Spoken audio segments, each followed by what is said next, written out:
नमस्कार, मैं हूं मयंक सक्सेना। स्वागत है आपका इंडिया न्यूज़ 28 में। आइए बात करते हैं इस वक्त की बड़ी खबर की। तमिलनाडु के त्रिची में स्कूल शिक्षा मंत्री ने स्कूल प्रयोगशाला सहायकों को प्रमाण पत्र देकर सम्मानित किया।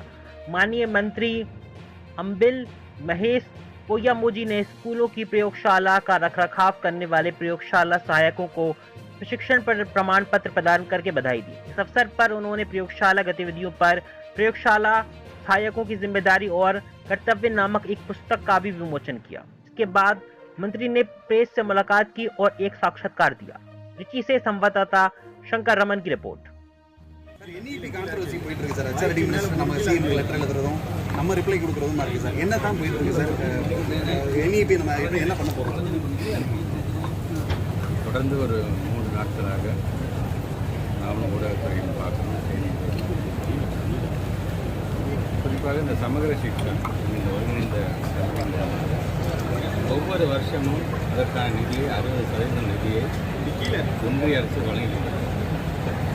இந்த ஆண்டுக்கான நிதி என்பது 2152 கோடி. அதன் முதல் தவணை 573 கோடி ரூபாய் இதுவரைக்கும் வழங்காமல் இருக்கின்றது. இதனால் கேள்விக்குறியாக போகிறது என்று பார்த்தால் பிள்ளைகளுடைய கல்வி தரம், அதே போன்று ஏறத்தாழ ஒரு 15,000க்கும் மேற்பட்ட ஆசிரியர்கள் மக்கள் மாதம் வாங்கிட்டு இது சார் இந்த ஸ்கீமில் பணியாற்றக்கூடிய ஆசிரியர் சம்பளம் வாங்குற நிலையும் ஒரு மிகப்பெரிய கேள்விக்குறியாக்கிற பணியை இன்றைக்கு ஒன்றிய அரசு செய்து நாங்கள் நம்முடைய மாண்பு தமிழ்நாட்டு முதலமைச்சரை அறிவிப்பது இதுவரைக்கும் 2 முறை நாடாளுமன்ற தேர்தலுக்கு முன்பாக நம்முடைய மாண்புமிகு அமைச்சர் ஒன்றிய அமைச்சர் அவருடைய இல்லத்திலே போய் சந்தித்து எங்களுடைய கருத்துக்களை நாங்கள் சொல்லியிருக்கிறோம்.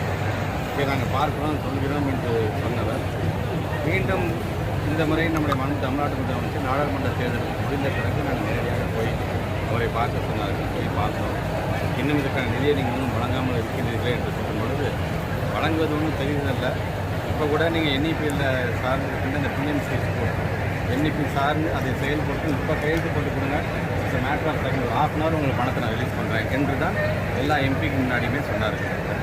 அப்போ நாங்கள் சொன்னோம் இல்லைங்க, இது எங்களுக்காக சில ஏற்புடைய இல்லாத ஒரு கருத்துக்கள் NEPயில் இருக்குது, அதனால் ஏற்றுக்கொள்ளவே முடியாது என்று மும்மொழி கொள்கையை பற்றி சொன்னோம்.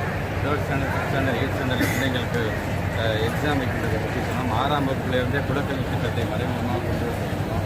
மும்மொழி கொள்கை என்று வரும்போது இந்தியன் சமஸ்கிருதத்தையும் எப்படியெல்லாம் உள்ளே புகுத்துறாங்களோ அதையெல்லாம் எடுத்து நாங்கள் சொன்னபோது கூட இல்லைடா நீங்கள் யோசிச்சுட்டு நீங்கள் சொல்லுங்கள் நீங்கள் அப்படின்னு சொல்லி அவர் அனுப்பி வைத்திருந்தார். ஆனால் இப்போ வரைக்கும் எங்களுடைய துறை சார்ந்திருக்கின்ற அதிகாரிகள் பலமுறை கடிதம் எழுதியிருக்கிறார்கள். அவருடைய துறை சார்ந்த செக்ரட்டரி பேசியிருக்காங்கன்னு சொல்லும்போது அவங்க செய்கிறது என்ன ஆகுதுன்னா இன்னும் அவங்க பெருசாக கொடுக்குற மாதிரி தெரியலங்க, நீங்கள் NEP ஒத்துக்கிட்டாதாங்க என்கின்ற ஒரு நிலை தான் இன்னமும் இருந்து கொண்டிருக்கின்றது.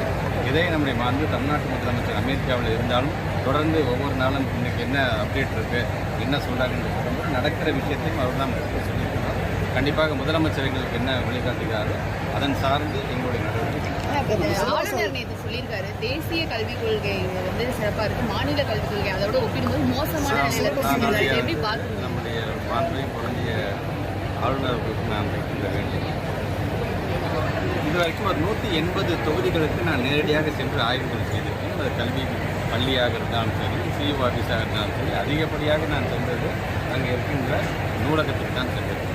அந்த நூலகத்துக்கு செல்லும்போது அதிகப்படியாக இளைய சமுதாயம் வந்து எதுக்கு ப்ரிப்பேர் பண்ணிருப்பாங்க பார்த்தீங்கன்னா, ஒரு சில 1-2 குழந்தைங்க UPSCக்கு பண்ணுறாங்க. ஆனால் அதிகப்படியாக TNPSCக்கு தங்களை தயார் செய்து கொடுக்குற பிள்ளைகளை நம்ம பார்க்கும்பொழுது அவங்கள்ட்ட நான் கேட்பேன், புக்ஸ் உங்களுக்கு போதுமான புத்தகங்கள் இருக்கின்றதா, உங்களுக்கு அதிகப்படியாக புக்ஸ் எதுவும் தேவைப்படுகின்றதா என்று சொல்லும்போது, சார் 6ஆம் வகுப்புலேருந்து 12ஆம் வகுப்பு வரை இருக்கக்கூடிய நம்முடைய மாநில அரசாங்கத்துடைய இந்த புத்தகங்கள் அதிகமாக எங்களுக்கு இருக்கின்றது.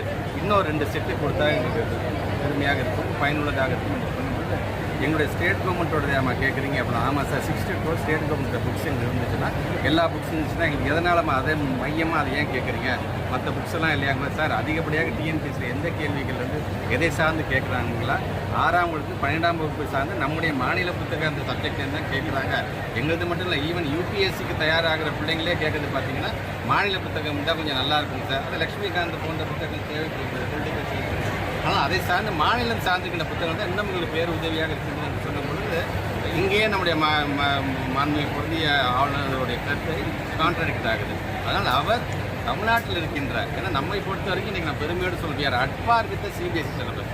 CBSEயில் என்ன இருக்கோ அதுக்கு, ஏன்னா நான் எங்களுடைய பிள்ளைகளை பொறுத்த வரைக்கும் மாநில அரசாங்கத்துக்கு கொடுக்கக்கூடிய இந்த சிலபஸ் வந்து நாளைக்கு அவங்க ஏதாச்சும் ஒரு போட்டித் தேர்வுக்கு போகும்போது ஐயோ நான் மாநில அரசு தானே படித்தேன், எனக்கு இது எப்படி எனக்கு இது வாய்ப்பு கிடைக்கும்னு நினைத்து விடக்கூடாது. அவனுக்கு அதுக்கு தகுந்தாப்புல இதை கொண்டு செல்ல வேண்டும் என்று மாண்பு தமிழ்நாட்டு முதலமைச்சருடைய அந்த எண்ணத்தை பூர்த்தி செய்கின்ற விதமாக தான் எங்களுடைய சப்ஜெக்ட் இருக்குது. வேண்டுமென்றால் நம்முடைய ஆளுநர் நினைத்தால் அவரை அழைத்து கொண்டு நானே ஏதாச்சும் ஒரு நூலகத்துக்கு சர்ப்ரைஸாக நான் போகிறேன். அங்கே உட்கார்ந்துருக்கின்ற அங்கே போட்டித் தேர்வுக்கு தயாராகின்ற மாணவரிடம் நான் பேச வேணாம், அவரே பேசி தெரிந்து கொள்ள வேண்டும் என்று